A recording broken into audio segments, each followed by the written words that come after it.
वितर दुरितानि परासु यद्भद्रं कन्यासु। आदरणीय ललितपुर मेहरोनी के मंत्री लखनलाल आर्य जी, प्रधान मुनि पुरुषोत्तम जी और इस कार्यक्रम में आज के मुख्य वक्ता आचार्य प्रियेश जी और इस कार्यक्रम में जुड़े हुए सभी विद्वजन, मातृशक्ति आर्य बंधुओं, आइए पथिक जी का एक बहुत सुंदर भजन आपके सम्मुख रख रही हूँ।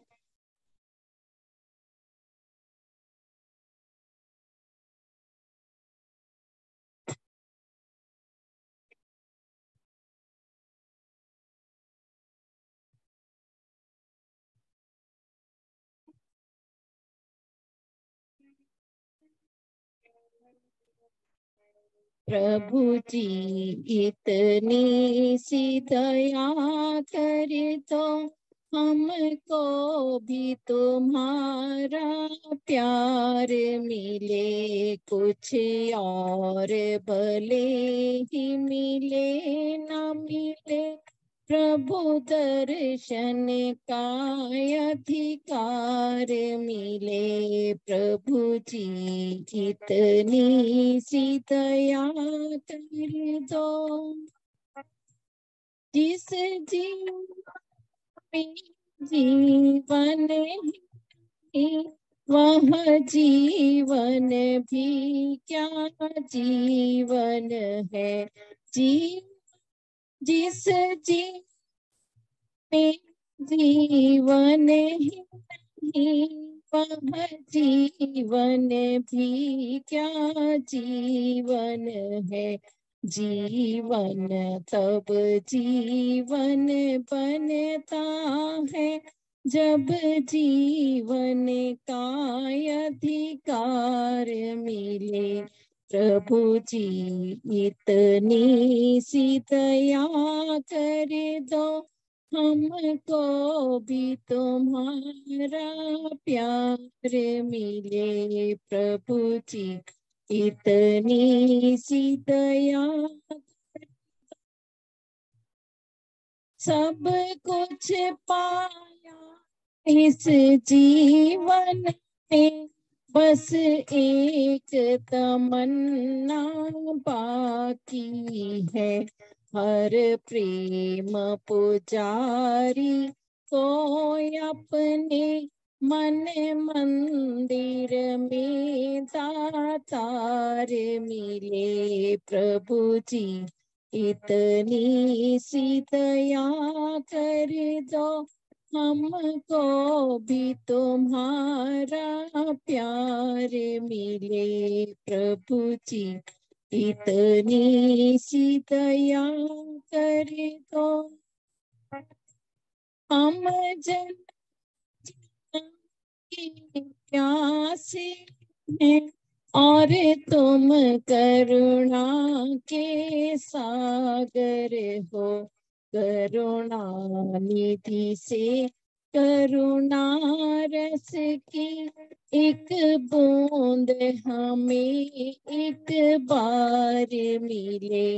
प्रभु जी इतनी सी दया कर दो, इस मार्ग पर चलते चलते सदियां ही नहीं युग बीत गए, मिल जाए पथिक मंजिले अपनी, हमको जो तुम्हारा द्वार मिले। प्रभु जी इतनी सी दया कर दो, हमको भी तुम्हारा प्यार मिले, कुछ और भले ही मिले ना मिले, प्रभु दर्शन का अधिकार मिले। प्रभु जी इतनी सी दया कर दो। ओम। धन्यवाद जी। बहुत बहुत आभार। आइए मुनि जी, आचार्य जी के साथ रामन कर दीजिए। ओम ओम शन्नो मित्राः संवरणः तन्नो भवत्यर्यमा शन्न इंद्रो बृहस्पतिः तन्नो विष्णुर्मा। उस परमात्मा के लिए अनंत नामों में जिसका मुख्य नाम है नमस्ते। मातृशक्ति बहन कप्ता जी का, जिनका हम अभी लोग भजन का रसास्वादन ले रहे थे, और सभी महान भावों को सादर नमस्ते करते हुए मैं देख रहा हूँ हमारे बीच में सम्मानीय श्रद्धा के योग आचार्य प्रियस जी पहुंच चुके हैं। मैं आपका आह्वान करता हूं, सम्मान के साथ में आपको आवाज देता हूं कि आप आए। और जैसा कि लगातार 3 दिनों से हम लोग योग दर्शन का रसास्वादन कर रहे हैं, उसी को आगे बढ़ाते हुए अपने विषय को हम लोगों के बीच में रखें और इससे हम लोगों को लाभ आन्वित करें। सम्मानीय आचार्य श्री प्रियस जी।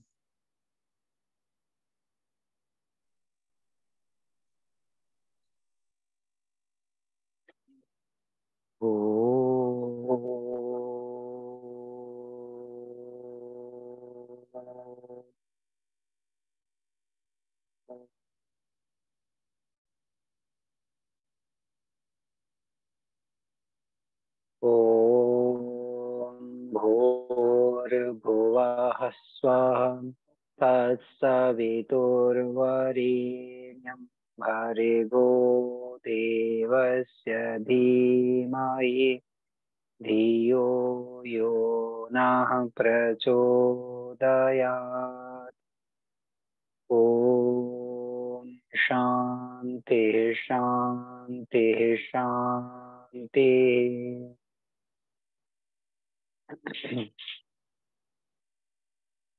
परमपिता परमात्मा के महती अनुकंपा से वेदानुकूल ग्रंथ महर्षि पतंजलि कृत योग दर्शन और उसके भाष्य व्यास ऋषि कृत जो व्यास भाष्य है, संस्कृत व्यास भाष्य है, इसके आधार पर कुछ योग दर्शन शास्त्र को समझने के प्रयास कर रहे हैं। योग चित्तवृत्ति निरुद्ध, मन के विचारों को व्यापारों को रोक लेना, ये योग है। जीवन में किसी भी सफलता को प्राप्त करने के लिए, वो आध्यात्मिक हो भौतिक हो, उसके लिए मन को एकाग्र करना और उस वस्तु के संबंधित सही सही विद्या को प्राप्त करते हुए जीवन को सफल प्रसन्न बनाना और सुख को प्राप्त करना, दुखों से छूटना, ये सारे हमारे कर्तव्य कर्म है, लक्ष्य है और उसी प्रकार से कार्य करते हैं। परंतु किसी न किसी दोष के कारण से हम वहां से जो ऐसे प्राप्त करना चाहिए वो नहीं कर पाते। योग दर्शन के अध्ययन से और उसके व्यवहार रूप देने से जो व्यक्ति, योगाभ्यासी व्यक्ति व योगी व्यक्ति ऐसा अनुभूति करना चाहता है कि जो प्राप्त करना था कर लिया और प्राप्त करने के लिए शेष नहीं रहा, जो जानना था मैं जान लिया, शेष जानने के लिए शेष नहीं रहा, ऐसे बोध कराने वाला योग विद्या होता है। हर वस्तु में अथवा किसी भी वस्तु में यथार्थ ज्ञान एकाग्र अवस्था से संपादित करते हुए इसका व्यवहार रूप देते हैं, तब यही बुद्धि में आता है कि मुझे ये करना था वो मैं कर दिया। उसी प्रकार से परमपिता परमात्मा को प्राप्ति रूपी जो योगाभ्यास है, तो 2 प्रकार के योगाभ्यास के रीति आया कि संप्रज्ञान समाधि और संप्रज्ञान समाधि। जो एकाग्र स्थिति में स्थिति बनता है इसको संप्रज्ञान समाधि कहते हैं, और जो निरुद्ध अवस्था की स्थिति बनता है उसको असंप्रज्ञान समाधि कहते हैं। संप्रज्ञान समाधि के लिए जो कारण बनता है वो है वैराग्य, और कारण में वो होता है अपर वैराग्य। संप्रज्ञान समाधि छोटा वाला समाधि के लिए, जो बड़े वाला समाधि जो ईश्वर साक्षात्कार है और संप्रज्ञान समाधि है, उसके लिए वैराग्य जो चाहिए उसको कहते हैं पर वैराग्य। तो इस बात को हमने पढ़ते हुए संप्रज्ञात समाधि के 4 भाग को पढ़े 17वां सूत्र में कल, और उसके लिए अभ्यास वैराग्य ये 2 साधन हैं। उन साधन को कैसे प्राप्त करना चाहिए वो भी हम पढ़े, और साथ साथ वो अभ्यास का भी 100 दीर्घकाल निरंतर सत्कार सेवित दृढ़ भूमि ये हो गया, और 15 हो गया दृष्ट अनुसापिक विषय वितृष्ण से वशीकार संज्ञा वैराग्यम। वैराग्य की बात हो गई तत्परम पुरुष ख्याति गुण वितृष्ण्यम। गुण मात्र से भी वितृष्णा होता है, उसमें फल रूप में जो असंप्रज्ञात समाधि उच्च स्तर के समाधि प्राप्त होती है, और वैराग्य का लक्षण भी बताया गया। फिर संप्रज्ञात समाधि के बात रखे वितर्क विचार आनंद अस्मिता रूपानुगमात। फिर 18वां सूत्र में रखे हैं विराम प्रत्याभ्यास पूर्व संस्कार से अन्य। जो असंप्रज्ञात समाधि है उसमें कैसे स्थिति होती है, उस बात को, चित्त की क्या स्थिति रहती है वो बात को बताया गया। फिर 19वां सूत्र में जो असंप्रज्ञात समाधि वाले योगी होते हैं वो 2 प्रकार के, क्या क्या, एक भव प्रत्यय योगी, एक उपाय प्रत्यय योगी। तो भव प्रत्यय योगी में भी 2 प्रकार के, विधेय योगी और प्रकृति लय योगी। तो विधेय योगी किसको कहते हैं, भव प्रत्यय योगी किसको कहते हैं, ये बात को रखा गया था। आगे इसके बाद में तो ये हमने चर्चा किए थे। अभी रहता है कि इस स्थिति को प्राप्त करने के लिए जो उपाय प्रत्यय से जो सामान्य व्यक्ति, हम जैसे व्यक्ति, हमको यदि प्राप्त करना है तो क्या करना होगा, तो बताया कि श्रद्धा वीर्य स्मृति समाधि प्रज्ञा पूर्वक इतरेशम, अर्थात जो भव प्रत्यय में 2 प्रकार के योगी थे उससे अतिरिक्त। फिर उसके परिभाषित भी हम पढ़ चुके थे। आगे सूत्र संख्या 21वां, उसके भूमिका को कल पढ़ने के प्रयास कर रहे थे। तो महर्षि पतंजलि ऋषि तो बता दिए कि भाई इस प्रकार से विवेक वैराग्य और अभ्यास के द्वारा आप चित्तों को एकाग्र कर सकते हैं। दूसरे बाह्य विषय को छोड़कर जो ग्राह्य विषय है उस विषय में, सांसारिक विषय को छोड़कर जो ध्येय विषय है उस विषय में मन को लगाने के उपाय क्या है कि अन्य विषयों में प्रति वैराग्य हो और उस वैराग्य को निरंतर बनाए रखने का अभ्यास हो। वैराग्य का आधार तो विवेक है, यथार्थ ज्ञान है। तो अभी रहा कि किस शैली से हम उस स्थिति को प्राप्त कर सकते हैं, तब वो आगे बताते हैं कि तीव्र संवेगानाम आसन्नः। तो बताते हैं योगी जो उपाय प्रत्यय से ईश्वर का अनुभूति करता है तब वहां पर अनेक प्रकार के स्तर होते हैं, अनेक प्रकार की गति वाला होता है। तो उसमें किस स्तर है, अभ्यास और वैराग्य का ही स्तर है। अभ्यास अधिक करता है तो वैराग्य अधिक करता है, तो अधिक वैराग्य भी है, अधिक अभ्यास भी है, तो सबसे टॉप। और निकृष्ट कम अभ्यास करते हैं और कम वैराग्य है तो वो निकृष्ट। तो ये वैराग्य और अभ्यास के आधार पर मृदु मध्य अधिमात्र इन 3 प्रकार के गति बताया गया। तो मृदु मध्य अधिमात्र वाले योगी ऐसे 9 प्रकार के होते हैं, जैसे कि मृदु उपाय, मध्य उपाय और अधिमात्र उपाय। उपाय अर्थात अभ्यास। मृदु उपाय के 3 प्रकार के हो जाएगा, मृदु संवेग, मध्य संवेग, तीव्र संवेग। फिर ये 3 हो गई, तो 3 के 3, जैसे मृदु संवेग, मध्य संवेग और तीव्र संवेग। इस प्रकार से मध्य उपाय और अधिमात्र उपाय ये भी 3 प्रकार के हो जाते हैं। मध्य उपाय एवं अधिमात्र उपाय का ये 3 हो जाएगा। क्या हो जाएगी, मध्य उपाय मृदु संवेग, और मध्य उपाय मध्य संवेग, मध्य उपाय तीव्र संवेग। फिर अधिमात्र उपाय मृदु संवेग और अधिमात्र उपाय मध्य संवेग और अधिमात्र उपाय तीव्र संवेग, एनीथिंग। तो इस प्रकार से आपके अनेक प्रकार के स्तर हो जाता है, ये कहते हैं।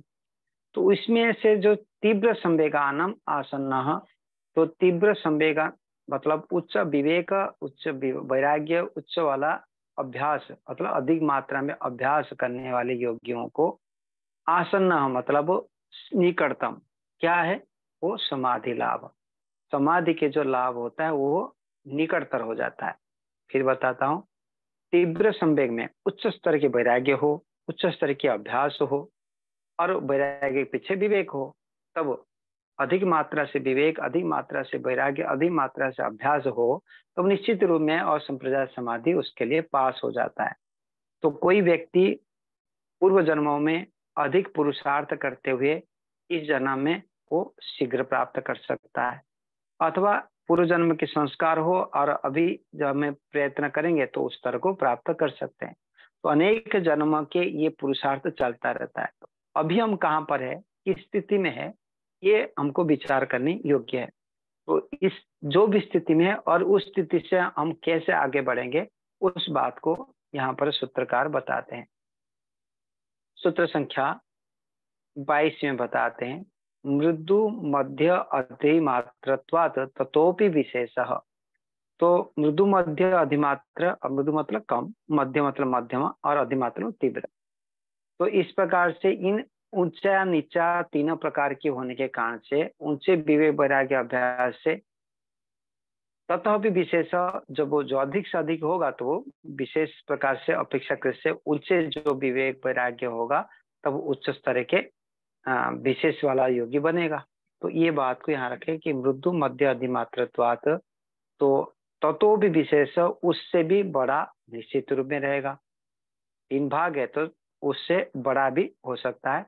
तो शीघ्र समाधि लाभ होने के लिए, समाधि के फल प्राप्त होने के लिए उच्च स्तर के योगाभ्यास चाहिए।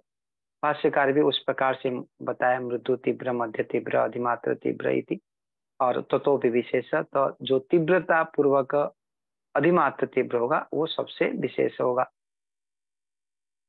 तो इसको भी आगे बढ़ते हैं। अभी जो बात आना चाहता है सूत्र संख्या 23 में, उसको ध्यान देते हैं। बताते हैं किम एतस्मात् एव स्वान् तमः समाधि भवति अथ अस्य लाभे भवति अन्य अपि कश्चित् उपाय न भाविति। क्या इन तीव्र संवेग आदि आदि जो शीघ्र समाधि लाभ होना, ये स्थिति जो बता रहे हैं, ऐसा ही होता है अथवा और इसके सिद्धि के लिए अन्य कोई उपाय है? गति अधिक, जैसे साइकिल पेडलिंग करते हैं तो धीरे धीरे पेडलिंग करेंगे तो धीरे धीरे गति होता है, और यदि मध्यम गति करेंगे, पेडलिंग करेंगे तो मध्यम स्तर की गति होता है, और जब तीव्र वेग से पेडलिंग करेंगे तो तीव्र वेग से होता है। उसी प्रकार से ही एक गति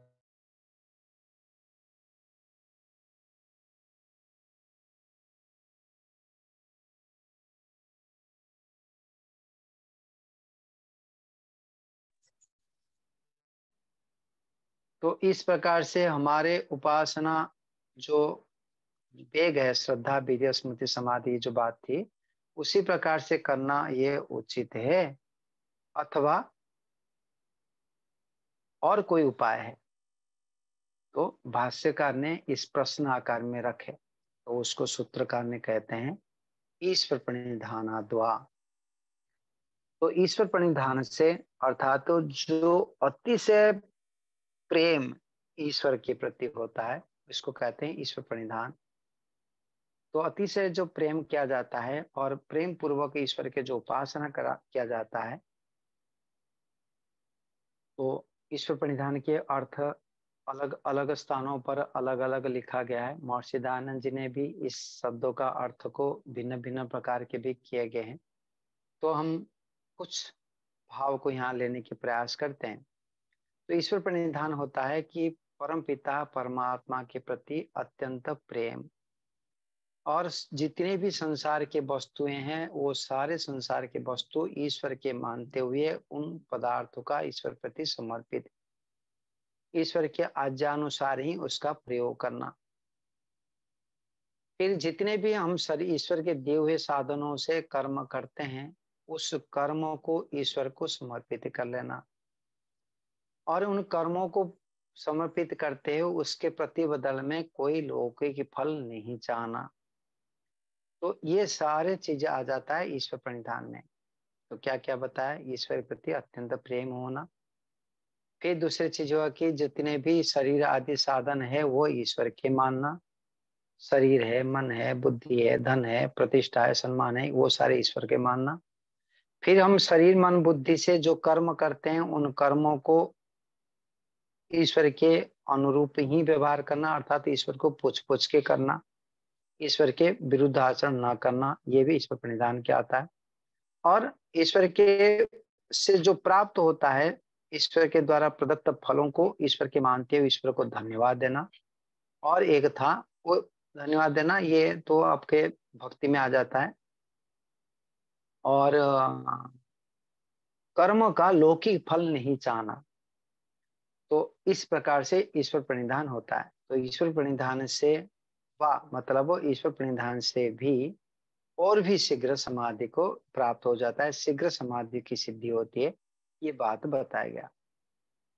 भाष्यकार कहते हैं प्रणिधानात् भक्ति विशेषात् आवर्जितः ईश्वरः तम अनुगृहाति अभिध्यान मात्रेण तद अभिध्यान मात्रात् अपि योगिनः आसन्नतमः समाधि लाभ समाधि फलम च भवतीति। सुंदर बात बताते हैं। ईश्वर प्रणिधान अर्थात भक्ति विशेष है। भक्ति विशेष प्रायतः हमारे व्यवहार रूप में हम भक्ति विशेष किसको कहते हैं? जो संसार में मिलता हरे कृष्ण हरे राम करके कीर्तन करते हैं, ये भक्ति विशेष प्रायतः हम समझते हैं। ऐसा नहीं है। मैं देशभक्त हूँ, मैं मेरे पिता का भक्त हूँ, मेरे गुरु जी का भक्त हूँ, कि अमुक व्यक्ति का, अमुक भगवान का भक्त हूँ, जो भी कहते हैं।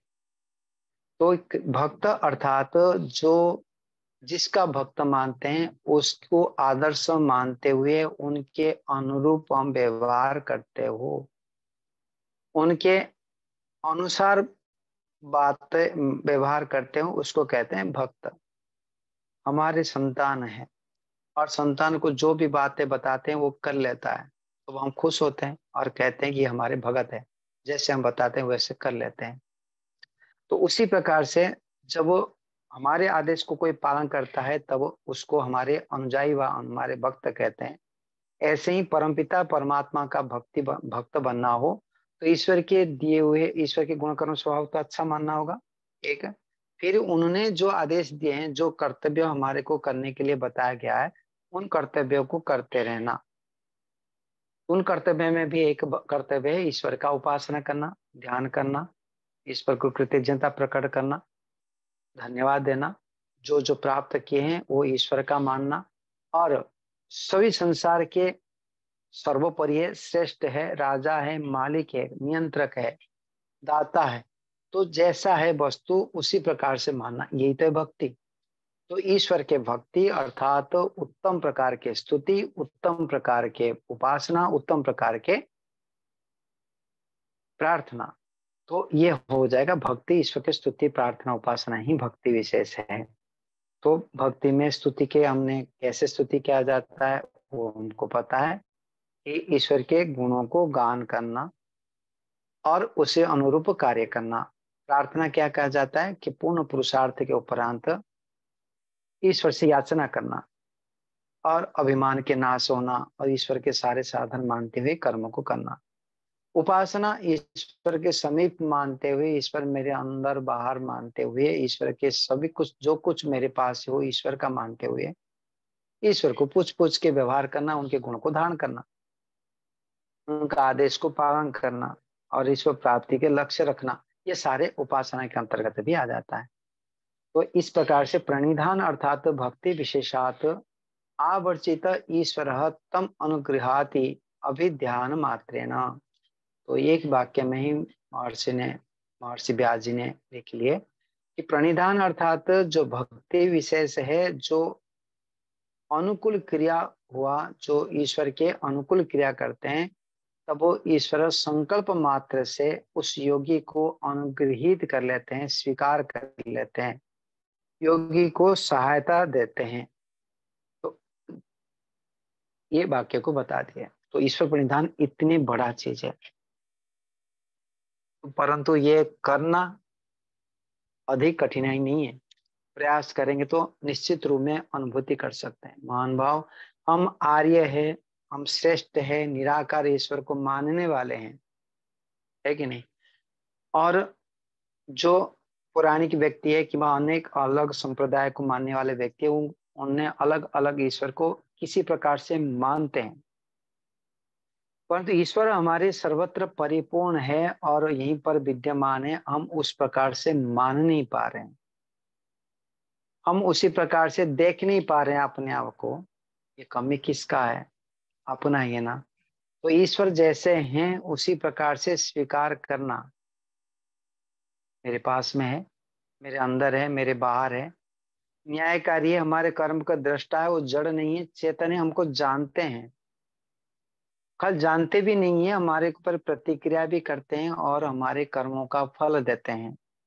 ऐसे महान सत्ता मेरे पास में है और जो कुछ मेरे पास में है वो सारे को सारे उस परमपिता परमात्मा ने दिए हुए हैं। ऐसे बुद्धि में रखना, तो ये पहला काम होता है।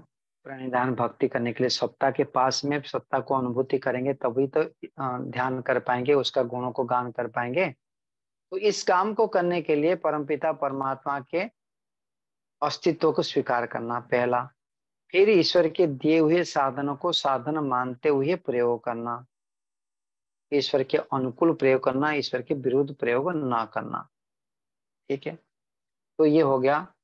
आगे बताते, तद अभिध्यान मात्राद अपि योगिनः आसन्नतमः समाधि लाभ समाधि फलम च भवति। तो ऋषि ने तो फट बता दिया कि ईश्वर के इस संकल्प द्वारा ही जो ईश्वर सहायता करता है अति शीघ्र समाधि को प्राप्त हो जाता है। ईश्वर प्रति समर्पित रहना इतने आनंददायक होता है। हमारे गुरुजनों ने कहते थे कि जब हम लौकिक कामना को छोड़ करके कुछ क्षण के लिए भी हमने बता देते हैं, हे प्रभु मुझे कुछ नहीं चाहिए, मुझे तो आप ही चाहिए, अंदर से ही भाव रख लेते हैं, इतने मात्र से इतने आनंद ईश्वर भर देता है, अर्थात इतने हमारा पॉजिटिव ऊर्जा आ जाता है। परंतु इस स्थिति को लाने के लिए जो कुछ काल के लिए भी क्यों ना हो, वो ही हमारे लिए एक चीज है कि प्रभु आप ही मुझे चाहिए, संसार दुखमय है, मेरे लिए त्याज्य है, मुझे आप ही चाहिए। इसमें पुरुषार्थ देखते हुए दुखी हो, कभी दुखी हो जाते हैं गलत से, और होते हुए यदि संसार की ओर जाते हैं तो ईश्वर छूट जाता है, कोई बात नहीं। तो उतने मात्र से ईश्वर अपना मानता है और बाद में ईश्वर हमारा कभी शत्रु नहीं बनता कि छोड़ के चला गया, मुझे विचार नहीं करता है, मेरे विषय में अलग प्रकार की सोचता है, ऐसे ईश्वर कभी शत्रु नहीं बना। कहने का तात्पर्य है कि क्षण मात्र भी हम ईश्वर की अनुभूति करते हैं, ईश्वर को महान सत्ता मानते हैं, ईश्वर हमारे साध्य मानते हैं, तब वो हमको ईश्वर अपने क्या बोलते हैं गोद में ले लेता है, अपने अंग मान लेता है किंबा अपना मान लेता है। बाद में आप छूट जाएंगे वो ईश्वर को भी पता है, क्योंकि हमारा इतने भावना क्लेश जो सामर्थ्य नहीं है। पुनरपि उतने में हमको इतना आनंद मिलता है। तो ऐसे ही जो योगी व्यक्ति निरंतर ईश्वर को सर्वोपरि मानता है, श्रेष्ठ मानता है, आनंद स्वरूप मानता है, ध्येय मानता है और कार्य करता है, वो कितने आनंदित नहीं होता होगा भावना मात्र से। फिर जब वो विरक्त हो जाता है, वैराग्य पर वैराग्य प्राप्त हो जाता है, तब वो उसको सब कुछ मिल जाता है। तो अभिरागी से ईश्वर प्रणिधान करने से इतनी बड़ी लाभ है, तब वो इसको प्रैक्टिकल तो करना जरूरी है। ये हमको बुद्धि में आता है, तो कैसे करें? अभी जिस स्तर में है उस स्तर में ही कैसे करें? तो मान भाव ईश्वर नामक जो सत्ता है उसको पहले अनुभव करना जरूरी है। मेरे पास में है, वो सर्वत्र परिपूर्ण है, सत्तात्मक रूप में रखेंगे, जिसका मुख्य नाम ओम है, वो सत्ता यहाँ पर विद्यमान है। और जो वाच्यवाचक संबंध होता है, अर्थात ये ओम है और ईश्वर ये है, ये संबंध रखते हुए आप निरंतर ईश्वर के सत्ता को स्वीकार करना ये पहले, फिर सत्ता के साथ साथ उसका अन्य गुणों को भी हमने देख सकते हैं, अर्थात उस गुणों को आवृत्ति कर सकते हैं। और करते करते हर कार्य लौकिक कार्य करने से पहले ईश्वर के दिए हुए शक्ति सामर्थ्य से कर रहा हूँ, आपके आदेश से पालन करते हुए कर रहा हूँ प्रभु, आपको प्राप्त करने के लिए मैं कर रहा हूँ। इस प्रकार से बोध करते हुए कार्य के प्रारंभ किया जाए। फिर कार्य करते समय यदि संभव हो तो स्मरण करें, नहीं तो मध्य में कार्य को रोकते स्मरण करें। कार्य समाप्ति के बाद में धन्यवाद देके स्मरण करें। तो ऐसे स्मरण करते करते उस ईश्वर संबंधित संस्कार बनता है। जैसे छोटा बच्चा होता है तो बच्चा जब भी कहीं जाता है बाहर बताते पिताजी जाऊं, ये खा लूं, ये देख लूं, जान लूं, ऐसे जैसे पूछता रहता है, पूछते पूछते कार्य करता है, उसी प्रकार से हमको भी ईश्वर को पूछते पूछते कार्य करना चाहिए। तो ऐसे जब वो हम संस्कार बना देंगे तो निश्चित रूप में हम सफलता को प्राप्त करेंगे। और साथ साथ योगाभ्यास के विधियों को आपने प्रयत्न किए हैं, विवेक वैराग्य को प्राप्त करने के प्रयत्न किए, मैं शरीर से पृथक हूँ, आत्मा हूँ। फिर इस बोध को व्यवहार करने के प्रयास करेंगे। फिर धीरे धीरे हम आत्मा और परमात्मा का अस्तित्व दोनों को व्याप्य व्यापक संबंध में उसमें समर्पण भावना को रखेंगे। तो इसके लिए ईश्वर के स्वरूप को जानना जरूरी है। तो सूत्र संख्या 24 में कहते हैं, उस जो पुरुष है वो कैसा है, अतः प्रधान पुरुष व्यतिरिक्त किम अयम ईश्वरो नाम इति। अभी दूसरे ईश्वर प्रणिधानाद्वा जो बताती है ईश्वर कहाँ से आ गया। आप तो प्रधान और पुरुष के बात रखे थे, और इन दोनों तत्वों से पृथक ईश्वर कौन है। देखिए इस सूत्र के ऋषि के वाक्य से ईश्वर एक अलग सत्ता है और पुरुष एक अलग सत्ता है। तो स्पष्ट होता है तैत्रीयवाद का भी, आत्मा भी अलग चीज है, ईश्वर एक अलग चीज है, ना कि ईश्वर और जीवात्मा एक चीज है। तो अब यहाँ पर बताते हैं सूत्र संख्या 24 में, क्लेश कर्म विपाक आशय अपरामृष्ट पुरुष विशेष ईश्वर, पुरुष विशेष ईश्वर। अर्थात क्लेश कर्म विपाक आशय, क्लेश कर्म और विपाक मतलब फल, और आशय मतलब संस्कार। फिर बताते हैं, क्लेश अविद्या, अस्मिता, राग, द्वेष, अभिनिवेश याद होना चाहिए हमको। ये सारे हमारे योगाभ्यासी है, योगाभ्यास करना चाहते हैं तो जितने स्मरण करना चाहते हैं स्मरण कर लो, अगले जन्म में भी काम आएगा, इस जन्म में तो करेंगे ही करेंगे। तो क्लेश अर्थात 5 प्रकार के दुख के कारण, क्लेश मतलब दुख देने वाला, क्लेशित करने वाला, दुखी कराने वाला क्या होता है, अविद्या, विपरीत ज्ञान, अस्मिता, राग, द्वेष, अभिनिवेश। इस प्रकार से 5 प्रकार के दुख देने वाले चीज है। कर्म, हमने शुभ कर्म करते हैं, अशुभ कर्म करते हैं, मिश्रित कर्म करते हैं, तो ये कर्म। विपाक, जो कर्म किए, किसी उद्देश्य से कर्म किए, किसी प्रयोजन से कर्म किए, उस प्रयोजन रूपी फल को मिलना, ये कर्मों का फल को कहते हैं विपाक। अर्थात कर्मों का फल सुख और दुख अनुभूति होता है, तो सुख दुख एक कर्म का फल विपाक कहते हैं। फिर आशय ही, अर्थात उस भोगों का, जो कर्म किए, कर्म से फल मिला, फल से भोगे, सुख दुख अनुभूति हुआ, इस सुख दुख का भोग के संस्कार बनता है, हमारे जीवात्मा के ऊपर में संस्कार बनता है। तो वो संस्कार व वासना है, इन सभी से अपरामृष्ट अर्थात संबंध रहित, संबंध से रहित उस पुरुष विशेष, उस आत्म विशेष का नाम, जो पुरी में रहने वाला जो पुरुष है, उस पुरुष विशेष, सामान्य पुरुष जीवात्मा और पुरुष विशेष जो है उसको कहते हैं ईश्वर। प्रकृति जैसा नहीं है, अर्थात प्रधान विशेष नहीं लिखा गया, पुरुष विशेष अर्थात आत्मा के कुछ समतुल है, और परंतु वो विशेष है। तो उस विशेष चेतन पदार्थ का नाम जो है ईश्वर है। ठीक है, भाष्यकार कहते हैं इन 5 क्लेश क्या है, वासना क्या है, इसको भाष्यकार समझाते हैं। कुछ कुछ समझ में आपको आ चुका है, फिर भी फटाफट पढ़ लेते हैं। अविद्यादय क्लेशा, अविद्या अस्मिता राग आदि ये क्लेश है। कुशल और कुशलानी कर्माणी, तो जो कुशल शुभ कर्म और अशुभ कर्म, कुशल कर्म अच्छे कर्म जो होता है कुशल कर्म, और कुशल कर्म जो गलत कर्म होता है पाप कर्म होता है, इसको कहते हैं अशुभ कर्म। तत्फलम विपाक, विपाक अर्थात उन कर्मों का फल है। तदानुगुण वासना, और उसके तदरूप जो फल मिलेगा उसके अनुरूप वासना उत्पन्न होता है, जिसको आशया कहा गया, संस्कार है। तेज मनसी वर्तमान पुरुषे व्यपदिश्यते, वो सारे मन में होता है फिर भी पुरुष का कहा जाता है। गलत बताया ऋषि ने। अविद्या, अस्मिता, राग, द्वेष, अभिनिवेश कहाँ रहता है? कर्म, कुशल अकुशल कर्म कहाँ हो रही है, उसके फल भोगना कहाँ हो रही है, और उसके संस्कार बनना कहाँ हो रही है, वो बताते। ते च मनसि वर्तमान पुरुष व्यपदिश्यते, व्यपदिश्यते, वो सारे मन में हो रहा है, वर्तमान हो रही है और पुरुष में कहा जाता है।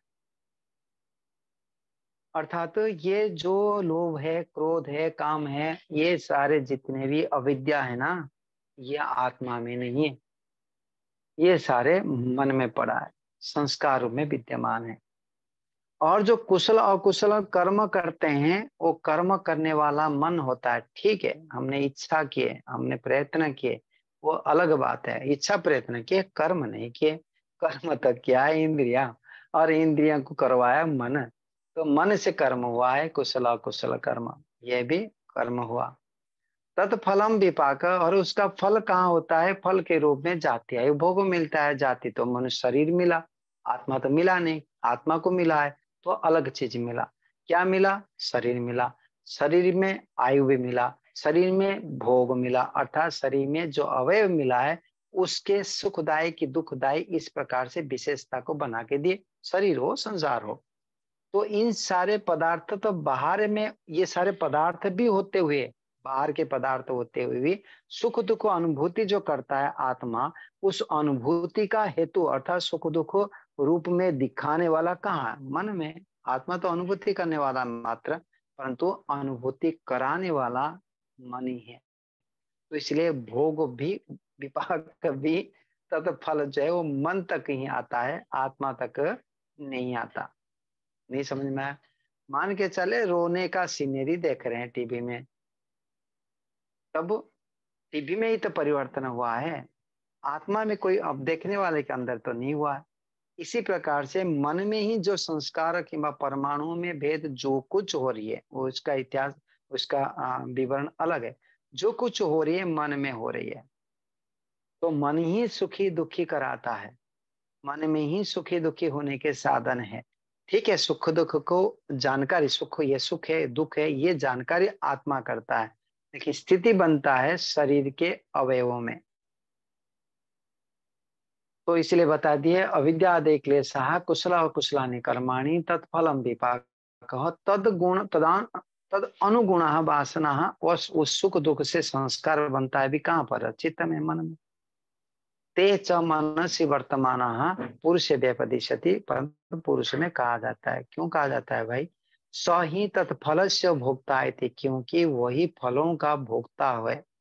यथा जय पराजयो वा युद्धाधीशो वर्तमान स्वामिनी ही व्यपदिश्यते, जैसे कि जय पराजय युद्धों में होते हुए भी, योद्धाओं के द्वारा होते हुए भी वर्तमान में स्वामी जो राजा है, राजा का कहा जाता है। कि भाई एक देश से दूसरे देश के साथ युद्ध करता है, सैनिक युद्ध करते हैं, सैनिक युद्ध करते हुए एक पक्ष हार जाता है, एक पक्ष जीत जाता है, तब वो उसमें कहते हैं कि अमुक राजा जीत गया, अमुक देश जीत गया। जैसे खेल होता है, क्रिकेट खेलते हैं, पाकिस्तान और भारत खेलता है, कि ऑस्ट्रेलिया भारत खेलते हैं, तो ऑस्ट्रेलिया जीत गया, भारत हार गया, कि भारत जीत गया, ऑस्ट्रेलिया हार गया।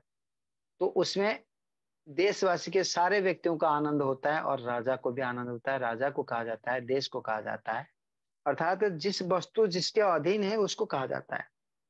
मैं आपको एक थप्पड़ मारूं, इसमें हाथ से मारूं, तो मैं हाथ मेरे मारा, मैं थोड़ी मारा, ऐसे तो नहीं कहेंगे ना, ऐसे तो कहा नहीं जा सकता।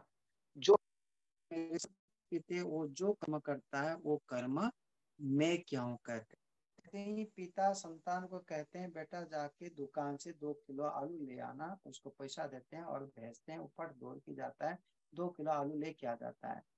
तब वो पिताजी उस आलू 2 किलो को लेके माता जी के पास जाके देते हैं, बेटा पत्नी को कहते हैं देखो कि मैं ये आलू ले आया। लाता कौन? पुत्र ला, और कहते क्या मैं लाया, क्योंकि मेरे अधीन है संतान। ऐसे दुकानदार साहूकार ने सेठ ने बैठा है कुर्सी में, और उस सेवक ने जाके दुकान से सामान उठा के लाता है और सेठ को देता है, और सेठ ने देता है जो ग्राहक को। तो ग्राहक को कहता है लो आपका सामान मैं दे रहा हूँ, लीजिए। देने वाला कुछ भी काम नहीं किया, फिर भी उसका नाम किया जाता है, उसको पैसा दिया जाता है। तो इसी प्रकार से संसार में चित्त में सारे व्यवहार होते हुए आत्मा में कहा जाता है। ये बात को महर्षि ने रखा कि यथा जैसे कि जय पराजय युद्धेशु योद्धाओं में से होता है, वर्तमान स्वामी ही व्यपदिशते, वर्तमान रूप में स्वामी को कहा आवाज जाता है। कम हो गई थोड़ी सी, आका जी आवाज कम हो गई, आवाज कम आ रही है। आवाज कट रही है? हाँ नहीं कम आ रही, कम आ रही। अच्छा, ये तो ईयरफोन बंद हो गए।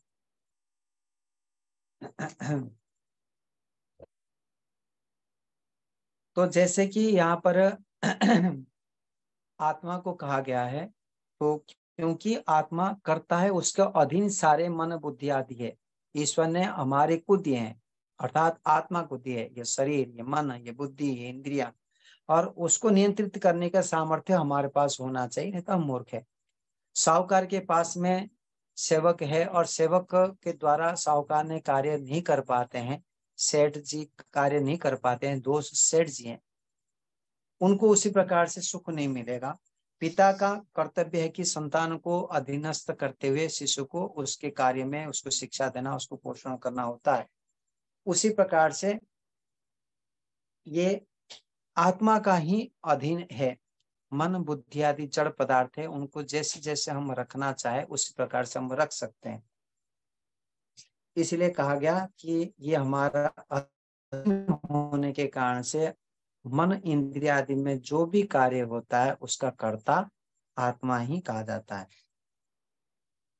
तो आगे बताते हैं, यो ही अनेन भोगेन अपरामृष्ट, इस प्रकार से भोगों से अपरामृष्ट अर्थात बिल्कुल संबंध रहित है, चिपका नहीं है, अलग अलग है।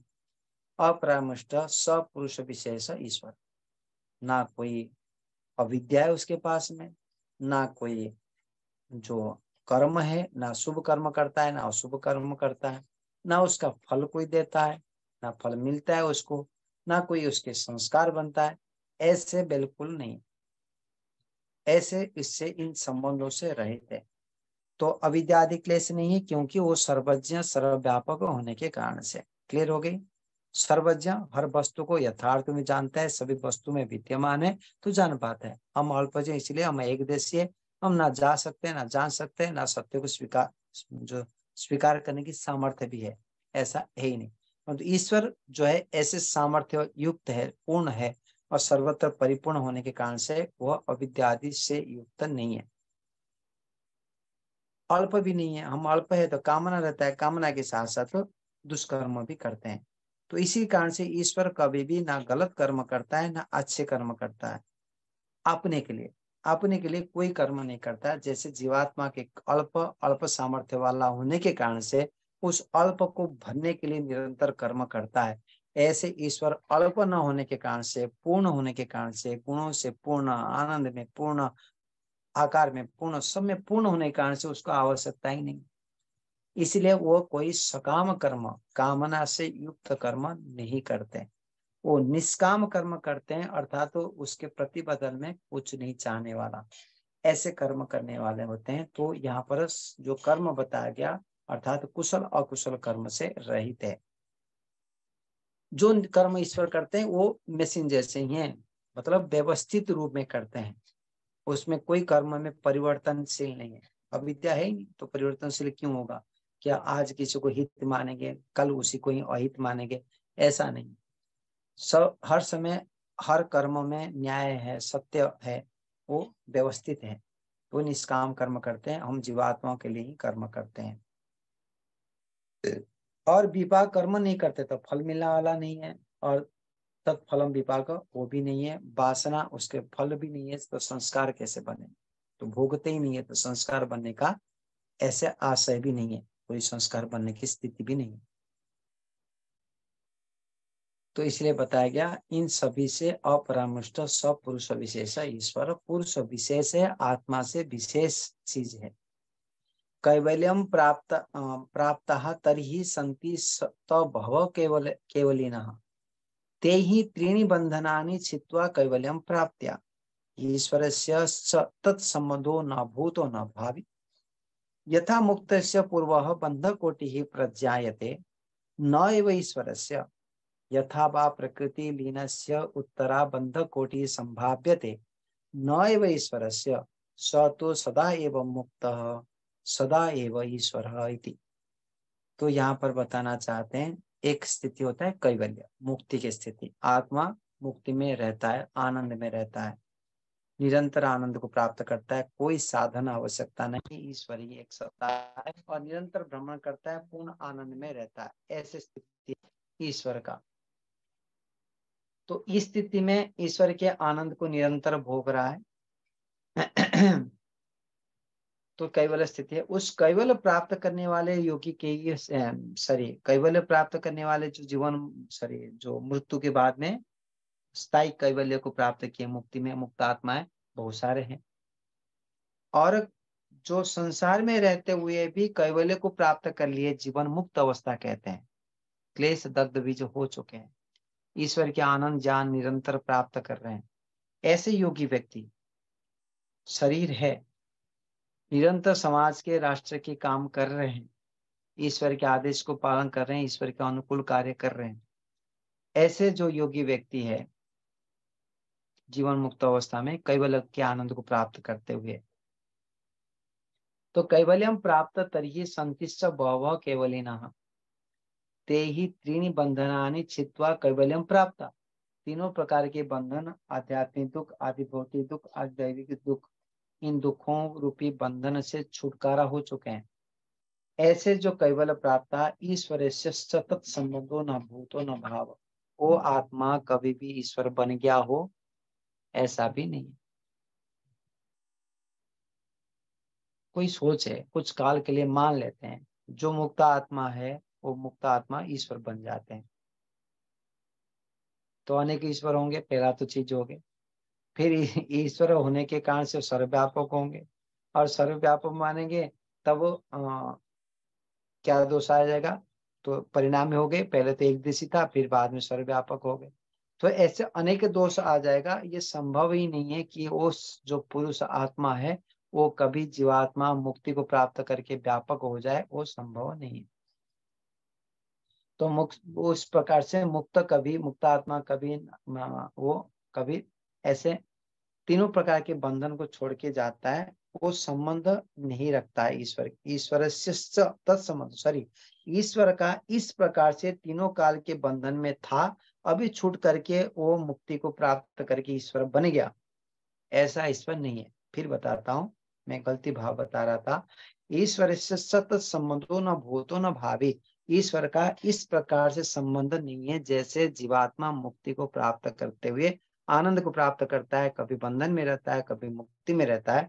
ऐसे ईश्वर कभी बंधन में था, अभी मुक्ति में है, ऐसा अभी पूर्ण है, पहले अधूरापन था, ऐसा नहीं है। यथा मुक्तस्य पूर्व बंध कोटि प्रत्यायते, जैसे बंध मुक्त आत्मा जो है मुक्ति से पूर्व बंधन से था, इस कचरा पेटी में था, इस शरीर में अंदर में विद्यमान था, बंधन में था, शरीर रूपी बंधन में था। तो ऐसे जैसे जाना जाता है, नैव ईश्वर से, ऐसे ईश्वर का नहीं है। यथा वा प्रकृति लीनस्य उत्तरा बंध कोटि संभावते, जो प्रकृति लीन योगी होता है वो भी यदि क्लेश दग्ध बीज नहीं होता है तो पुनः बंधन को प्राप्त कर लेता है। ऐसे भी ईश्वर नहीं है कि आज मुक्ति में है कल बंधन में प्राप्त कर ले, ऐसा भी योगी व्यक्ति के समान ना ईश्वर है। सदैव मुक्त, वो कभी भी बंधन में नहीं आया, हर समय मुक्त है, सब कुछ को छोड़ के रखा है, सब कुछ अपना होते हुए भी छोड़ कर रहना है, कोई राग है, ना द्वेष है, ना अपना है, ना परा है, ऐसे सदैव मुक्त सदैव ईश्वर और ऐश्वर्य से परिपूर्ण है, कभी कम नहीं रहा है उसके पास में। यो अस्यो प्रकृष्ट सत्व उपादानादि ईश्वरस्य शाश्वतिक उत्कर्ष स किम सनिमित्तो अहस्विति निर्निमित इति तस्य शास्त्र निमित्तम शास्त्र पुनः किम निमित्तम प्रकृष्ट सत्व निमित्तम। तो यहाँ बताना चाहते हैं सो असो प्रकृष्ट जो उत्कृष्ट गुण कर्म स्वभाव वाले ईश्वर है, उस ईश्वर का जो ग्रहण किया जाता है वह शाश्वतिक उत्कृष्ट सबसे उत्कृष्ट है, सात्विकता से उत्कृष्टता है, वह ये प्रमाणिता है कि अप्रमाणिक है। तो इसका प्रमाण क्या है? उत्तर कहते हैं उसका शास्त्र ही प्रमाण है। तो ईश्वर सबसे उत्कृष्ट है, इसका कथन कौन करेगा? वो स्वयं ईश्वर ही कहेंगे कि मैं उत्कृष्ट हूँ, ईश्वर से बड़ा तो कोई नहीं है। ये 5वीं कक्षा में पाठ पढ़ने वाला व्यक्ति को परीक्षा कौन करेगा? जो 6ठी कक्षा में पढ़ा हुआ व्यक्ति तो कर पाएगा, कि वह 7वीं कक्षा में पढ़ा हुआ व्यक्ति कर पाएगा। ईश्वर मुक्त है बोल के उसको परीक्षण कौन करेगा? ईश्वर से कोई बड़ा होगा तब करेगा, तो बड़ा तो कोई है नहीं, तो करेगा कौन? वो स्वयं ही बताएगा। तो इसलिए कहा गया कि ये सबसे उत्कृष्ट है, उत्तम गुणों से भरा पड़ा है, ऐसे जो शाश्वती की उत्कृष्टता को कहते हैं उसका प्रमाण क्या है भाई? तो बताते हैं ये इसका प्रमाण जो है वो शास्त्र ही प्रमाण है, और कोई प्रमाण नहीं है। शास्त्रीय प्रमाण स्वयं वेद ही प्रमाण है। तो शास्त्र का क्या प्रमाण है? शास्त्र में जो कहा जाता है उसको प्रमाण क्यों माने?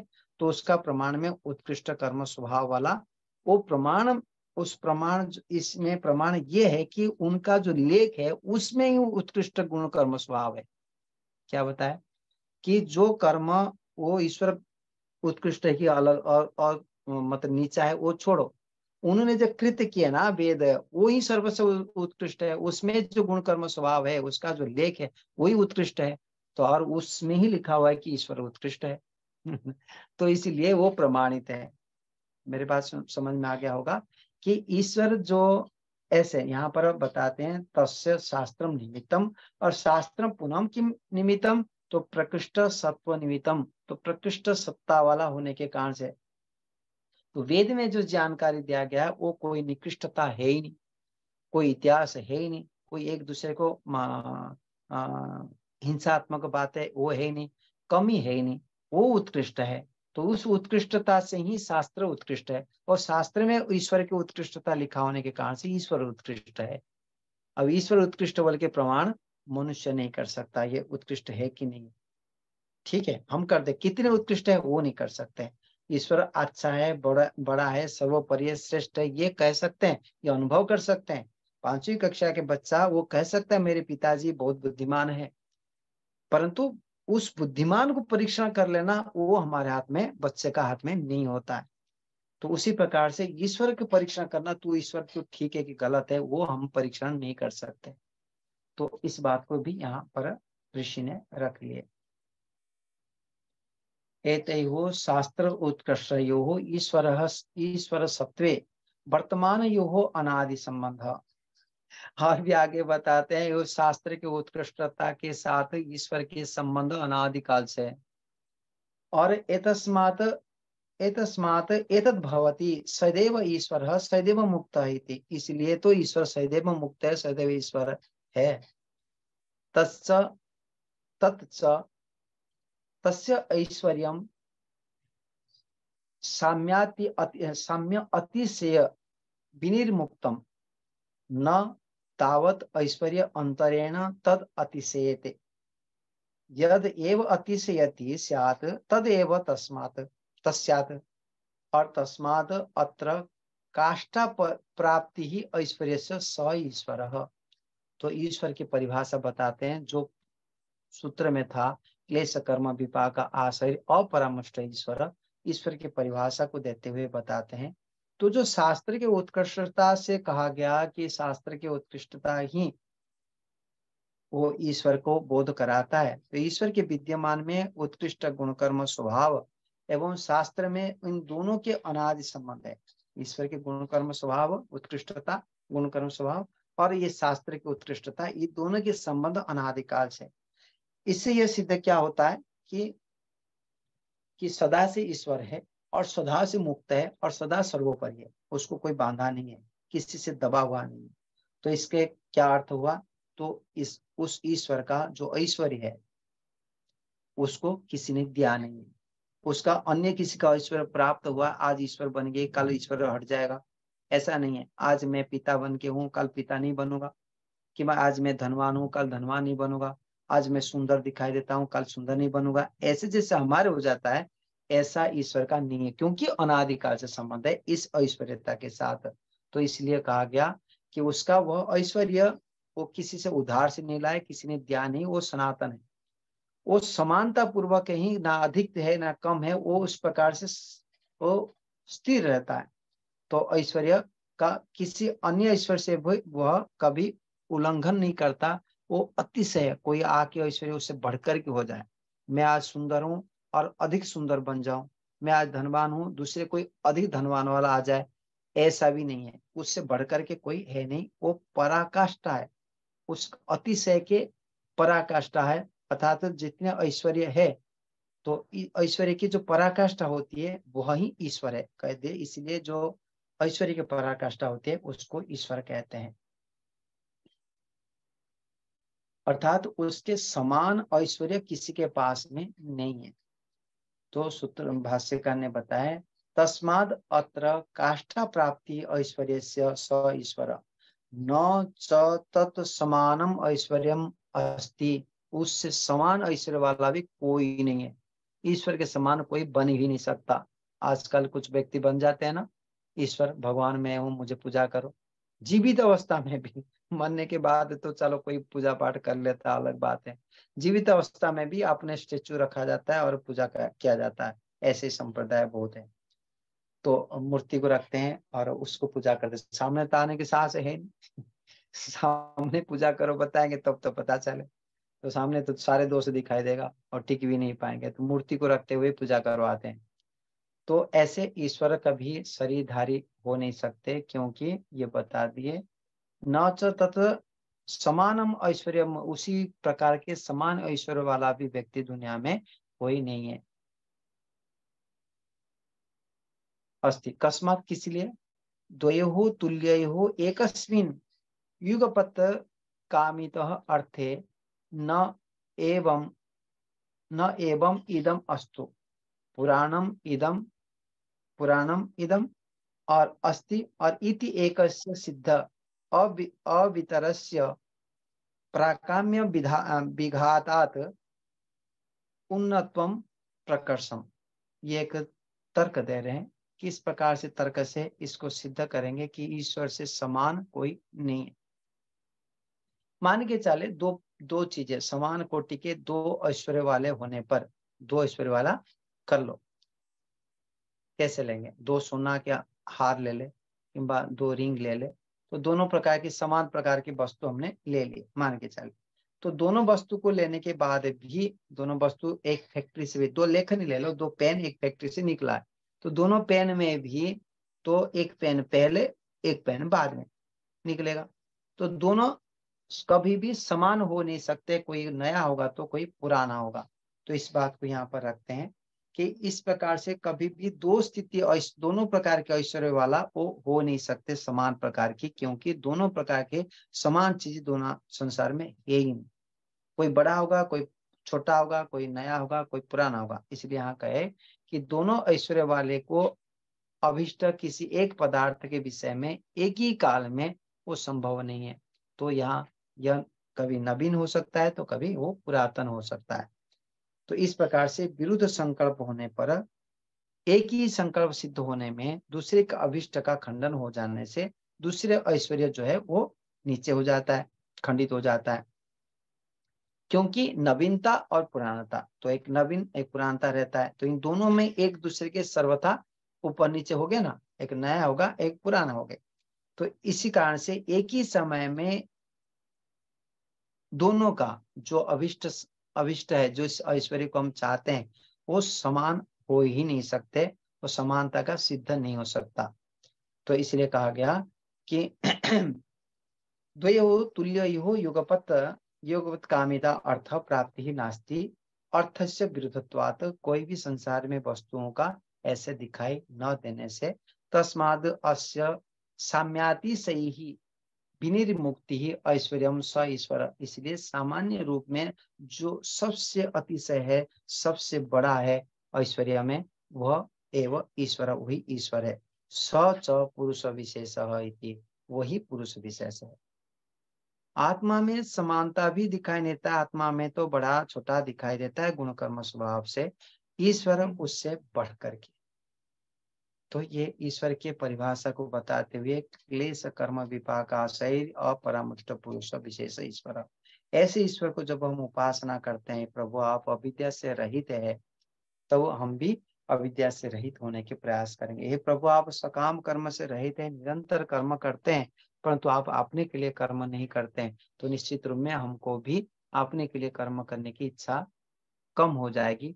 हम ईश्वर को प्राप्त करने के लिए कर्म करने के तत्पर बनेंगे। ऐसे तब हो जाके फल उसके वासना, इस प्रकार से निरंतर हमारा उन्नति से उन्नति की ओर जाएंगे। तो मूल कारण जो अविद्या है, विपरीत ज्ञान है, उसको दूर करने की चाहना चाहिए यदि हम ईश्वर के भक्त हैं, ईश्वर को प्राप्त करना चाहते हैं। तो ईश्वर के वर्णन के स्वरूप को हम बताए। ठीक है, आज इतने रखते हैं। और कोई और संशय? परसों 2 दिन का कार्यकाल बढ़ा दिया गया है आपका। चलो ठीक है, धन्यवाद। 21 और 22 तारीख, 23 तारीख को आचार्य प्रद्युम्न जी का रहेगा, रविवार का उनका फिक्स है। तो शुक्रवार शनिवार जो कुछ रह गई है, देखिए अभी शंकाओं का अंबार लगा हुआ है। प्रेम तिवारी हमारे यहाँ आइए। स्वागत है। नमस्ते लखनलाल जी, आचार्य जी सादर प्रणाम। नमस्ते जी, नमस्ते जी। आज बहुत कुछ समझ आ गया। सिर्फ एक थोड़ी सी बात पूछनी है आपसे। जरूर। जो ये 3 बंधन बताए, ते ही त्रीणी बंधनानी, ये 3 बंधन कौन से हैं आचार्य जी? दुख ही हमारा बंधन है। तो दुख 3 प्रकार के दुख। अच्छा, 3 दुख जो हैं वो आदि भौतिक, आदि दैविक और आदि दैविक, आध्यात्मिक, ये 3 दुखों के 3 बंधन करना चाहिए। अच्छा, और हम तीनों बंधन से, और तो कोई कुछ मेरे विचार से नहीं होना चाहिए, ये बंधन है। अविद्या आदि तो बंधन कैवल्य में भी ये बंधन होते हैं, ये दुख होते हैं कैवल्य में? ना, क्यों होगा? नहीं होता तीनों है, दुख नहीं होता है ना, बिल्कुल कोई भी दुख नहीं होता। तिल के मात्र भी दुख नहीं आ सकता मुक्ति में। अच्छा, तभी वो कैवल्य को प्राप्त हुए हैं। यहाँ तक जीवन मुक्त अवस्था में भी दुखी नहीं होगा। जब क्लेश नष्ट हो जाता है ना, शरीर भी धारण क्या है, भूख भी लगता होगा, प्यासा भी लगता होगा, कोई विष खिला दिए उसके शरीर में टूट फूट रहा है, तब भी उसको दुख नहीं होगा। बंधन से छूट चुका है, जीवन मुक्त अवस्था में। आ गई समझ। दूसरा आचार्य जी, ये ऐश्वर्य, ईश्वर का ऐश्वर्य क्या है? बार बार ऐश्वर्य की बात आई है इसमें, तो ऐश्वर्य क्या क्या है ईश्वर का, जो ऐश्वर्य बार बार लिखा है यहाँ पर, क्या बताना चाहते हैं? हाँ, जैसे कि ऐश्वर्य, हम धन संपत्ति को ऐश्वर्य कहते हैं, चमकीले पदार्थ को ऐश्वर्य कहते हैं, उत्तम पदार्थ को ऐश्वर्य कहते हैं। ऐश्वर्य मतलब उत्तम चीज, ये मुझे समझ में आता है। जो उत्तम चीज है, उत्तम गुण है, उत्तम कर्म है, उत्तम स्वभाव है, ये सारे जो उत्तमता है वो है ऐश्वर्य। ईश्वर की वो तो हमारे लिए है ना, यहाँ ईश्वर के ऐश्वर्य बता रहे हैं, तो वो क्या है ऐश्वर्य? हाँ, वो तो ईश्वर के ही ऐश्वर्य। ईश्वर के अंदर में उत्तमता गुण बहुत सारे हैं ना, यही ईश्वर के ऐश्वर्य है। ईश्वर सत्यवादी है, ईश्वर सत्यकामी है, ईश्वर निष्काम कर्मी है, ईश्वर परोपकारी है, ईश्वर सबका हितैषी है, ईश्वर कर्मठ है। वो जितने जो हमने उनके गुण है जो हमारे पास नहीं है, बहुत कम है, ना के बराबर है, वो भी ईश्वर के दिया हुआ है। तो ऐसे ईश्वर के पास अनंत ऐश्वर्य है। ठीक, बहुत बहुत धन्यवाद, बहुत अच्छा। भौतिक द्रव्य के दृष्टिकोण से भी देखा जाए तो भौतिक पदार्थ भी ईश्वर के ऐश्वर्य ही है, अपना तो है नहीं, ईश्वर का ही है। तो उसको भी कहते हैं, जैसे सोना चांदी आदि ऐश्वर्य है। पद प्रतिष्ठा आदि ऐश्वर्य है। तो ऐसे ही ईश्वर के जो है जितने भी गुण तो है ही, सामर्थ्य तो है ही, और साथ साथ जो भौतिक पदार्थ भी तो ईश्वर का ही है, जी ईश्वर ने तो बनाया है। जी अलग सत्वर स्तंभ से बने हुए होते हुए भी बनाने वाला तो ईश्वर है, मालिक तो उसका स्वामी वही है। तो समग्र ऐश्वर्य के स्वामी तो ईश्वर ही आइए माना जाए। रजत जी, जी, बहुत बहुत धन्यवाद आचार्य जी, बहुत बहुत अच्छा लगा। आइए रजत जी, रजत जी परिचय नमस्ते सर जी। कहाँ से हैं? जी नमस्ते जी। बहुत अच्छा लगा आचार्य जी, मैं आज सुन के आज कहाँ से हो रजत जी, कहाँ से हो? भिवानी से हूँ सर। भिवानी हरियाणा से। हाँ जी जी। आज पहली बार जुड़े हो ना? हाँ जी, ये कैसा लगा आचार्य जी को सुनकर के? अच्छा लगा सर जी। ये हमारे गुरुकुल में कभी आए थे, मिले थे हम अच्छा सुंदरपुर में ना। अच्छा, चलिए धन्यवाद। नमस्ते सर जी धन्यवाद जी। एक कैसे स्वास्थ्य आदि बढ़िया ठीक ठाक है? हाँ ठीक हो सर। एक शंका है जी, जी इस गर्ग जी ने एक शंका लिखी है।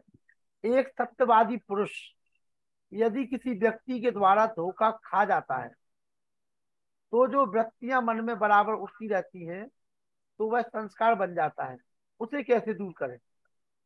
बहुत बढ़िया प्रश्न है। तो यही तो दूर करना ही योगाभ्यास है। इसके लिए ही योगाभ्यास है, इसके लिए ही योग दर्शन है। अर्थात तो हमारे पास में जो अनावश्यक विचार है, अनावश्यक जो चिंतन है, विचार है, जो वृत्तियां है, उन वृत्तियों को मन में नहीं लाने के प्रयास करना ही ये योग दर्शन के शास्त्र योगाभ्यास कहता है। तो पहला कर्तव्य है, पहला जो बुद्धिमत्ता है, ये समस्या है, उस समस्या का समाधान मैं करूंगा, ये पहले संकल्प है। फिर समाधान करते हुए उसका यथार्थ, उसको छीन भन्न करते हुए उस विचार को यथार्थ रूप में लाना है। एक सत्यवादी व्यक्ति के प्रति कोई असत्य आचरण किया, उसको बाधित किया, तब वो विचार जो आया, तो ये विचार स्वाभाविक है, ये समझ में आना चाहिए उसको। यहाँ दुनिया में जिंदा रहे हैं तो यहाँ हमारे प्रति अन्याय होगा ही। उस अन्याय को मैंने न्याय करने के लिए उसके पीछे पड़ू और अन्याय क्यों क्या क्यों क्या क्यों क्या ऐसे सोचता रहूं, तो मैं बुद्धिमत्ता नहीं हूँ। क्योंकि उसको छोड़ करके मुझे बहुत बड़ा काम करना है। ये सामान्य व्यक्ति कुछ बोल दिया तो इसको मैं सोचूं, मुझे बहुत कुछ करना है। ईश्वर जैसे महान सत्ता को प्राप्त करने के लिए मेरे लक्ष्य है, इनके बातों को क्यों मानूं? बोल दिया तो बोल दिया। ऐसे उसके सत्य स्वरूप को जाना चाहिए। कोई भी ज्ञान व जो कोई भी कथन व कोई भी क्रिया वो सदा बना नहीं रहता है, ऐसे मानते हुए उसको छोड़ देना चाहिए। कोई समस्या का तीन चीजें रास्ता होती है।